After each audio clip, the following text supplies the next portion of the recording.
This is Optimal Startup Daily, Episode 11, Create Your Very Own Money-Making Small Business from a Hobby by Miranda Marquit with ptmoney.com.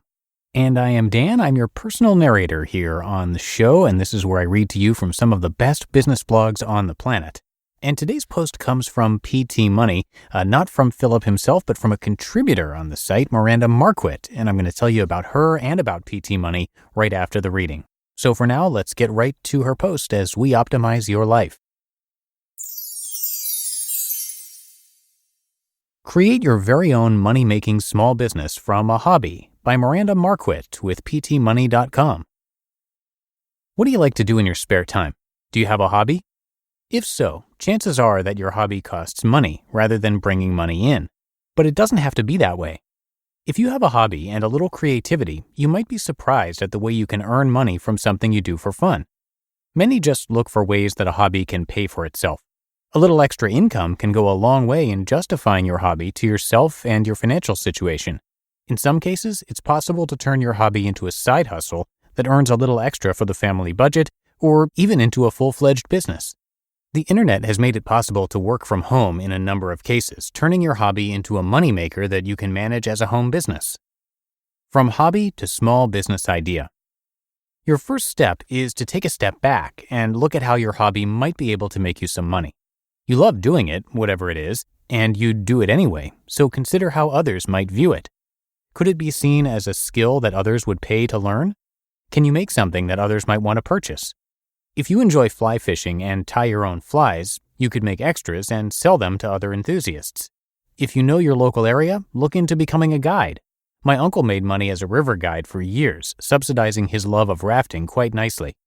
My sister-in-law loves crochet. The obvious play is to crochet items and then sell them on Etsy. But one day she noticed that people were selling patterns for between $2 and $5 or more.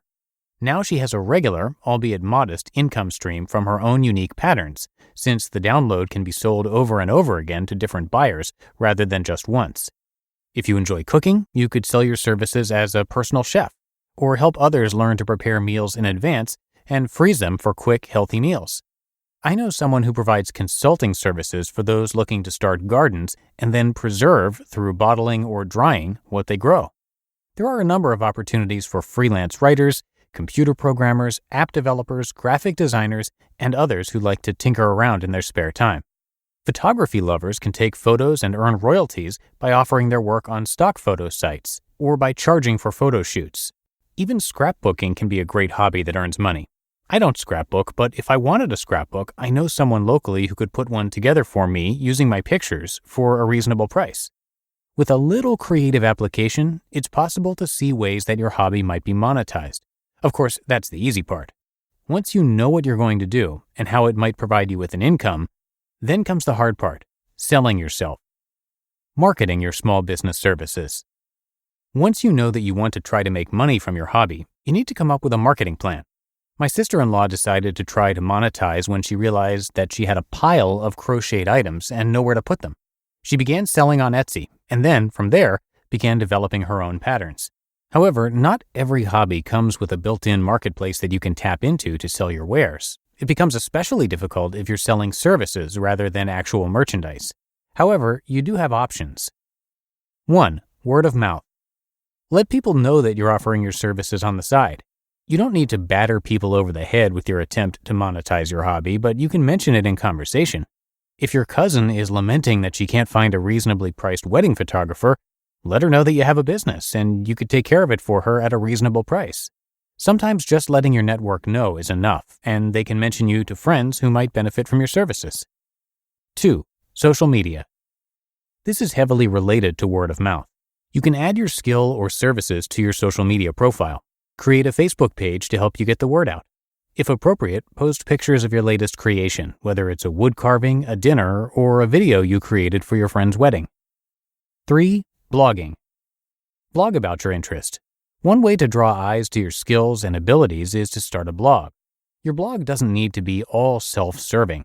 If you are selling flies or offering your services as a fly fishing guide, you can write blog posts about techniques, the latest news in sport fly fishing, or some other useful posts related to the topic.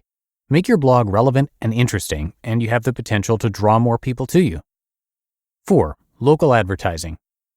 You can also be involved in local advertising. If allowed, you can post flyers on community bulletin boards. If you decide to teach music lessons, visit the music stores in town. Many of them have a board for teachers to advertise their lessons. Some local newspapers offer discounted advertising packages, including the ability to advertise your services online. Look for ways to become involved in the community through gift shows, art fairs, and other events. Be realistic. Even if you decide to try to take your hobby to the next level and turn it into a business that will replace your day job, you need to be realistic. Starting any sort of enterprise takes time and effort. You will probably have to work hard for months or even years to find success. For many people, the reality is that monetizing a hobby will merely provide the funds to offset some of the costs involved. A successful business requires a substantial investment of time and a great deal of exertion. You can't expect to be rolling in the dough after only a few months. Don't lose the passion. Of course, there is a balance that needs to be maintained. While it can be fun to make money from your hobby, you don't want to end up trapped, losing your passion. If turning your hobby into a full-fledged business is pressuring you to the point where you don't enjoy it as much, perhaps you should scale back. Just do enough so that you can cover the cost of participation in your hobby. There's no reason to force your hobby into a business venture if you won't be able to maintain the passion and enjoyment you derive from doing what you love. You just listened to the post titled, Create Your Very Own Money-Making Small Business from a Hobby by Miranda Marquit with PTMoney.com. And thanks so much to both Miranda and Philip Taylor of PT Money for giving us permission to narrate content from the site. Miranda Marquit is an author, a journalist, and an award-winning personal finance freelance writer. Her work can be found at The Hill, Investopedia, Student Loan Hero, U.S. News & World Report, The Huffington Post, and many other outlets. She's well known in the personal finance space, and for good reason. She's got some great content. Come by her site, mirandamarquit.com. And then PT Money is a site dedicated to discovering and building your second income. Philip Taylor created PT Money along with the personal finance conference FinCon, which I've attended a few times now, unfortunately canceled this year due to the pandemic, but they are planning to get things going again next year with the event in Austin. You can come by finconexpo.com for more info on that conference. And thank you again to PT for letting us share content from his site. And that is it for this Sunday. I hope you've had a great weekend if you're listening to us in real time. And I'm going to see you right back here tomorrow, as usual, to start the week with the Monday edition, where your optimal life awaits.